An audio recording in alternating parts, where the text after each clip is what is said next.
भोजपुरी को मिले आधिकारिक दर्जा, बीजेपी सांसद रवि किशन ने पेश किया विधेयक। भोजपुरी सुपरस्टार और भारतीय जनता पार्टी के सांसद रवि किशन ने भोजपुरी को संविधान की 8वीं अनुसूची में शामिल करने के लिए लोकसभा में एक निजी सदस्य विधेयक पेश किया है ताकि इसे आधिकारिक भाषा का दर्जा दिया जा सके। रवि किशन ने शुक्रवार को संविधान विधेयक 2024 पेश किया और कहा कि वह इस बात को रेखांकित करना चाहते हैं कि भोजपुरी भाषा बकवास गीतों के बारे में नहीं, बल्कि इसका एक समृद्ध सांस्कृतिक इतिहास और साहित्य है जिसे बढ़ावा देने की आवश्यकता है। के पाठक की इस योजना की एस सिद्धार्थ कराएंगे जांच। शिक्षा विभाग ने PHED से 15 दिनों में मांगा रिपोर्ट। शिक्षा विभाग बिहार राज्य के सरकारी विद्यालयों में सबमर्सिबल बोरिंग की जांच करने का फैसला लिया है। जांच की जिम्मेदारी लोक स्वास्थ्य अभियंत्रण विभाग यानी PHED को सौंपी गई है। शिक्षा विभाग ने PHED से 15 दिनों में जांच रिपोर्ट देने का आग्रह किया है। यह जांच रैंडम होगी और इसके लिए विभाग की अपर मुख्य सचिव डॉक्टर एस सिद्धार्थ ने PHED को पत्र भी भेजा है। भागलपुर में 25.14 करोड़ की जल मीनार में आई दरार।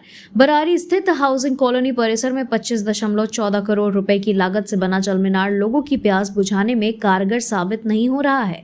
उद्घाटन के बाद ही जल मीनार में 3 जगहों पर दरारें आ गई हैं। विभागीय अधिकारी इस खामी को छिपाने के लिए नवनिर्मित जल मीनार में पूरा पानी भरते ही नहीं है। सुबह से मात्र 15 मिनट के लिए पाइप से सीधे आपूर्ति की जाती है। बढ़ते अपराध पर बोले RCP, संसाधन देने के बावजूद फिसड्डी साबित हो रही बिहार पुलिस।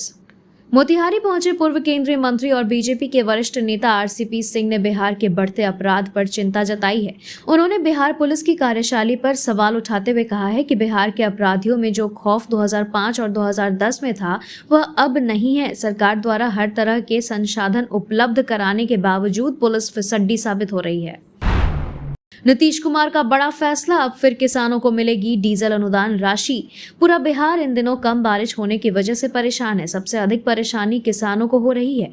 इसकी वजह यह है कि बारिश नहीं होने की वजह से खेतों में पानी नहीं मिल पाई है। ऐसे में अब उन्हें दूसरे तरीके से खेतों का पटवन कराना पड़ रहा है। ऐसे में किसानों को हो रही समस्या को ध्यान में रखते हुए बिहार सरकार ने बड़ा फैसला लिया है। अब बिहार सरकार एक बार फिर डीजल अनुदान योजना शुरू की है।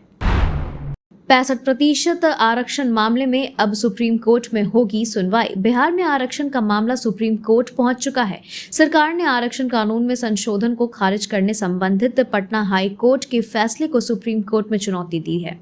इसके बाद अब सुप्रीम कोर्ट भी इस मामले में सुनवाई के लिए तैयार हो गया है। सितंबर महीने में इस मामले में सुनवाई हो सकती है। दरअसल आरक्षण को लेकर संशोधित कानून के तहत नीतीश कुमार के नेतृत्व वाली राज्य सरकार ने दलितों, आदिवासियों और पिछड़े वर्गों के लिए आरक्षण 50% से बढ़ाकर 65% करने का प्रावधान किया था। हर जिले से आ रही चीख और गोलियों की आवाज, तेजस्वी ने फिर जारी किया बिहार का क्राइम लिस्ट। बिहार में बढ़ते अपराध और पुलों के ध्वस्त होने की घटनाओं को लेकर तेजस्वी ने सरकार को घेरने की पुरजोर कोशिश की है।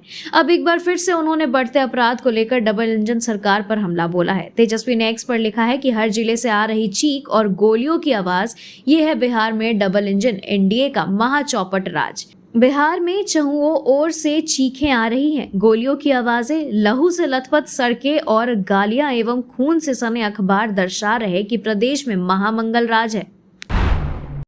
कांग्रेस विधायक शिल्पी नेहा तिर्की के ऊपर FIR दर्ज। बिहार में झारखंड के कांग्रेस विधायक शिल्पी नेहा तिर्की के ऊपर FIR दर्ज कराई गई है। कोतवाली थाना में कांग्रेस के विधायक पर FIR दर्ज कराया गया है। इसके बाद अब उनकी मुश्किलें थोड़ी बढ़ सकती है। इनके ऊपर आरोप है कि इन्होंने बिहार और बिहारियों का अपमान किया है, इनकी अस्मिता को ठोस पहुंचा है। बिहार आते ही बोले चिराग पासवान, जारी रहेगी विशेष दर्जा की मांग। चिराग पासवान ने विशेष दर्जे की मांग को लेकर कहा कि नीतीश कुमार की पार्टी हो या उनकी पार्टी हो, हम लोग बिहार का विकास चाहते हैं। इस बार केंद्र सरकार ने बिहार और बिहारियों की बात सुनी है, लेकिन अभी भी विशेष दर्जे की मांग जारी रहेगी और उन्हें उम्मीद है कि आने वाले दिनों में बिहार को विशेष राज्य का दर्जा जरूर मिलेगा। पीएम मोदी ने किया बिहार और बिहारियों की मांग पूरी, बोले चिराग पासवान। चिराग पासवान ने कहा कि जो बिहार और बिहारी की मांग थी उसको प्रधानमंत्री नरेंद्र मोदी की तरफ से सुना गया है। बिहार में सड़क चाहिए थी तो उसके लिए काम किया गया है। बिहार में पढ़ाई के लिए केंद्र सरकार ने पैसे दिए हैं, रेल परियोजना के लिए पैसे दिए हैं, मेडिकल के लिए भी पैसे दिए हैं, आर्थिक मदद भी की गई है। और इसके बावजूद यदि राजद या कांग्रेस को कोई ऐतराज है तो फिर मुझे यही कहना है कि वही लोग हैं जो कभी बिहार का विकास नहीं चाहते हैं। ये लोग बस हंगामा करना और जनता को गुमराह करना चाहते हैं।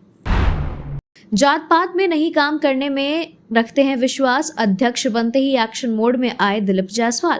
बिहार भाजपा के नेता और नीतीश कैबिनेट में मंत्री डॉक्टर दिलीप कुमार जायसवाल बिहार भाजपा के प्रदेश अध्यक्ष बनते ही एक्शन मोड में आ गए हैं। भाजपा नेता ने कहा है कि वो भाजपा के छोटे से बड़े सभी कार्यकर्ताओं को सम्मान दिलाएंगे। वे जात पात और वर्ग भेद से परे होकर काम करने में विश्वास रखते हैं। इसके आगे आगामी विधानसभा चुनाव को लेकर उन्होंने ये भी कहा कि एनडीए के सभी दलों से बेहतर संवाद स्थापित कर गठबंधन को मजबूत बनाएंगे। टेंशन में आए बीपीएससी शिक्षक, फिर से खंगाली जा रही कुंडली। बिहार में बीपीएससी शिक्षकों की टेंशन फिर बढ़ गई है। दरअसल फिर से शिक्षकों के दस्तावेज की जांच शुरू हो गई है। शिक्षा विभाग का मानना है कि कई शिक्षक अपने जरूरी तथ्यों को छिपाकर नौकरी कर रहे हैं। बताया जा रहा है कि जांच को लेकर जुलाई के वेतन का भी ग्रहण लग सकता है। 2 महीने में तैयार होगा पीके की पार्टी का संविधान। बिहार में प्रशांत किशोर की जनसुराज यात्रा को 2 साल हो चुके हैं।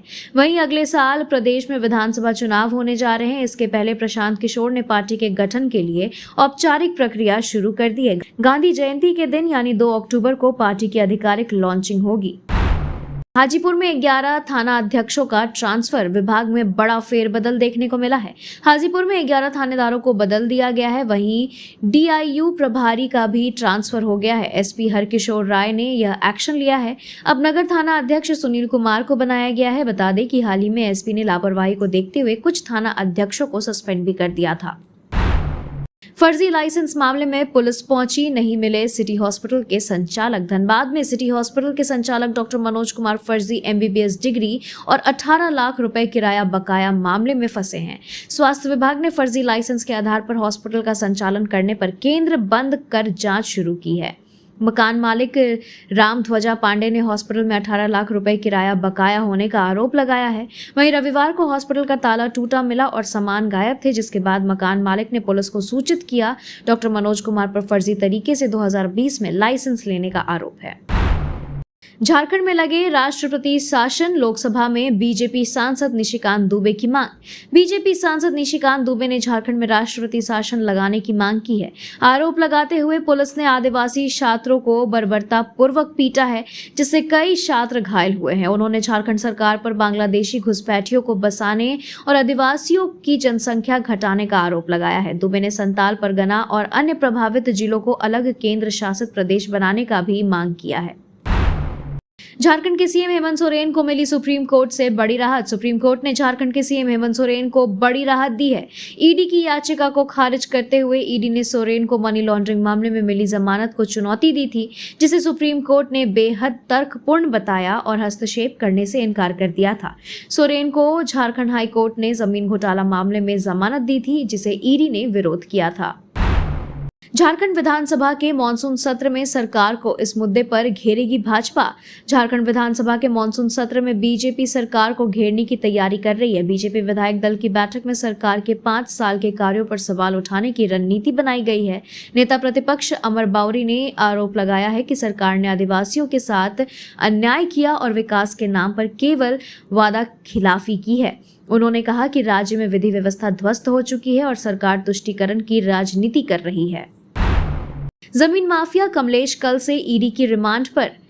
रांची जमीन घोटाला मामले में मनी लॉन्ड्रिंग के तहत जांच कर रही ईडी अब जमीन माफिया कमलेश कुमार से अगले 5 दिनों तक रिमांड पर पूछताछ करेगी। ईडी ने पीएमएलए कोर्ट से 10 दिनों तक का रिमांड पर पूछताछ की अनुमति मांगी थी। कमलेश की ईडी रिमांड मंगलवार से शुरू होगी। सूचना के अनुसार कांके के अंचलाधिकारी जय कुमार राम को भी ईडी समन कर बुलाएगी। ईडी उन्हें कमलेश के सामने बैठाकर पूछताछ करना चाहती है। झारखंड के राज्यपाल के तौर पर नई शुरुआत करेंगे संतोष गंगवार। पूर्व केंद्रीय मंत्री संतोष गंगवार झारखंड के राज्यपाल के तौर पर नई पारी की शुरुआत करने जा रहे हैं। उनके राज्यपाल बनने से पूरा परिवार खुश है।